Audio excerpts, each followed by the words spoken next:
माझ्यापेक्षा जास्त चांगला प्रपोज करता का? बघा हो मॅडम शिव. अरे काय करायचं ह्यांचं? तुम्ही मला सांगा, तुम्ही बॉस आहात की एम्प्लॉई आहात? बॉस, बॉस आहात तरी तुम्हाला मॅडम बोलायची सवय आहे? आमच्या ऑफिसमध्ये आम्ही सगळ्यांना सर किंवा मॅडमच बोलतो. लग्नानंतर तिला आपण मॅडमच म्हणणार. रिस्पेक्ट असतो काहीतरी. शिव, शिव माझी पाठायला लागली आता काय? शिव, तुझ्यासारखी सुंदर मुलगी मी आयुष्यात बघितली नाही. माझ्या हृदयात तुझी जागा म्हणजे काय सांगू. माझ्या हृदयामध्ये तू भाड्यानं राहशील का?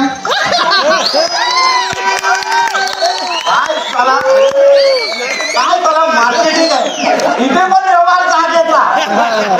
प्रेम देऊन काय नाही, माणसाला जागा द्यायच्या भाड्याने. आता रेडी लेकर लावेल ना तुम्हाला. तुमच्या त्या भाड्याच्या ह्याच्यात मी भाडं दिलं नाही तर चालेल का? तिथे बिल्डिंग आहे का? विला आहे, विला. माझ्या नावावर होईल का? मला 2 माणसं हवे जी हा व्हिडिओ रेकॉर्ड करतात. एक बायकोला आणि एक पोलीस स्टेशन मध्ये दाखवायला. मला 2 माणसं हवी.